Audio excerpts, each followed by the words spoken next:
Bonjour, cette vidéo s'adresse à des élèves de première technologique. On va parler de la fonction dérivée de la fonction carré et on va déterminer par le calcul les équations de tangente. L'énoncé de l'exercice est le suivant, donc soit f, la fonction définie sur R par f de x égale x au carré, donc c'est la fonction carré, c'est f sa courbe représentative. Donc ici, on a tracé la courbe en rouge, là. Bon, il faut savoir qu'en fait, on l'a tracée, mais c'est simplement pour fixer les idées un petit peu, et qu'elle ne va pas réellement nous servir pour répondre aux questions. On note néanmoins A et B, les points de la courbe d'abscisse respective 3 et moins 1. Déterminer donc premièrement f' de x, et après on calculera des nombres dérivés en 3, ainsi que f de 3.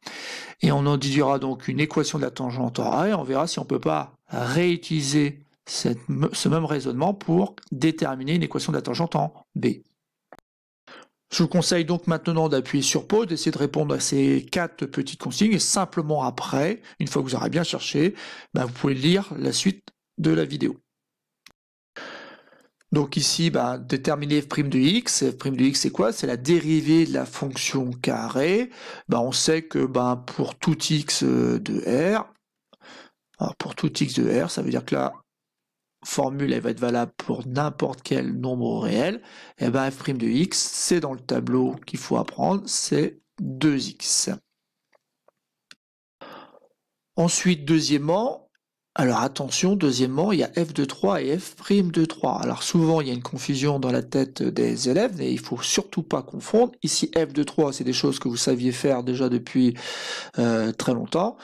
Et maintenant, il va encore savoir le faire. Donc f de 3, on nous demande un calcul d'ailleurs. Donc je vais calculer f de 3 avec l'expression de f de x. Donc f de 3, c'est 3 au carré, et 3 au carré, ça donne 9. L'image de 3 par la fonction f, c'est 9. Bon, ceci dit, comme on nous a tracé la courbe, on pouvait faire correspondre ici, et on voyait bien que c'était 9. Mais on nous demandait un calcul, donc il faut faire un calcul. On nous demande aussi de calculer f' de 3. Alors, f' de 3, cette fois-ci, je vais utiliser l'expression qui correspond à f' de x. Et cette fois-ci, donc, ça fait 2 fois 3, qui donne 6. Donc, bien faire la différence entre f de 3 et f' de 3. Il y en a un qui vaut 9 et l'autre, le nombre dérivé, qui vaut 6. Alors ça, f' de 3, bon, ça veut dire quoi? Ça veut dire tout simplement que la tangente a pour coefficient directeur 6. Bon, ça, c'était plus difficile à voir. Et donc, si on regarde, ça veut dire tout simplement qu'on part de ce point-là, hop, c'est tangent, tac, et on arrive là-haut. Voilà. Et donc là, j'ai représenté une tangente qui a pour coefficient directeur 6, normalement. Donc si on estime que ça part de là, on se décale de 1 carreau, et dans le même temps, on a fait plus 6. Et ça, c'est valable tout au long de la tangente qui est représentée en bleu. Donc c'est ça qui est le coefficient directeur de la tangente, plus 6, et c'est donc ça qu'on a calculé lorsqu'on a déterminé f' de 3. Et donc maintenant, troisièmement, il va falloir déterminer donc une équation de la tangente en A. Bon, comme je viens de dire qu'en fait, la tangente a pour coefficient directeur 6, petit souvenir de la classe de seconde, ça veut dire tout simplement qu'il y a une équation qui peut s'écrire y égale 6 fois le nombre x plus, plus un petit quelque chose. Et ce petit quelque chose, en fait, c'est ce qu'on appelle l'ordonnée à l'origine. Donc c'est l'endroit ici où ça coupe sur l'axe des ordonnées. Donc pour le déterminer, celui-là, il va falloir peut-être faire un peu de calcul et notamment utiliser une propriété que l'on connaît qui donne donc une formule qui donnera donc l'équation de la tangente au point d'abscisse ici 3.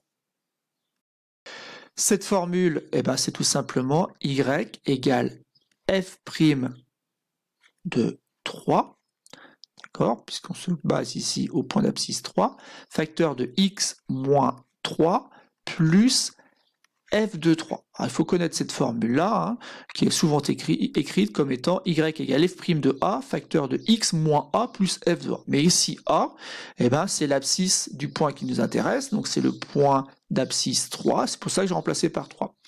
Et après, dans le en déduire, ça veut dire que finalement, on a déjà fait un peu de travail, puisque le f' de 3, on connaît, c'est 6, facteur de x moins 3 du coup, et que le f de 3, là, on connaît aussi, on a déjà calculé, c'est 9.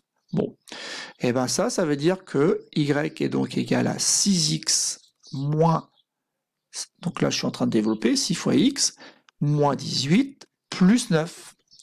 Bon, y est donc égal à 6x, moins 18 plus 9, bah, ça fait moins 9.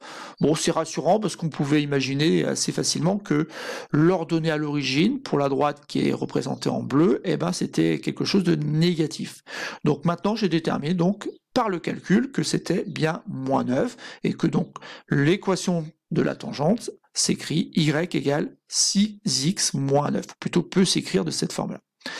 Voilà, maintenant il ne reste plus qu'à faire la même chose pour le petit b. Donc si vous n'avez pas su faire le calcul de cette équation de tangente, vous pouvez réessayer maintenant, mais au point B d'abscisse moins 1. Donc ça ne va pas être très compliqué, il suffit simplement de faire quelques petites modifications que je suis en train de faire. Hop, hop. Voilà.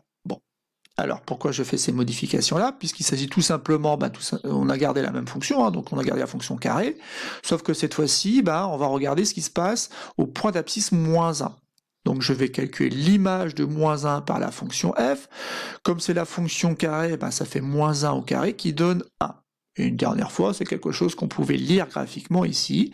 L'image du nombre moins 1, ça donne 1.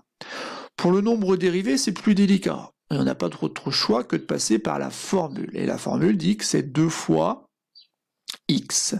Ici, donc, 2 fois moins 1. J'obtiens donc moins 2. Bon, et ben voilà, j'en ai assez pour déterminer maintenant mon équation de la tangente, ou plutôt une équation de la tangente, donc y égale f' de moins 1, facteur de x, attention ici, moins 1. Donc moins 1, ça va devenir plus 1. Et là, je vais rajouter l'image du nombre moins 1. Voilà, je rectifie à partir d'ici maintenant. Donc le nombre dérivé en moins 1, attention, c'est celui-ci, c'est moins 2. Donc ça fait moins 2 facteur de x plus 1 plus le nombre 1. Donc ça fait moins 2x en développant, moins 2 fois 1, moins 2, plus 1, et j'obtiens donc y égale moins 2x, moins 1. Ça signifie tout simplement que le quotient directeur de la tangente c'est moins 2, et surtout que ça coupe en moins 1 l'axe désordonné.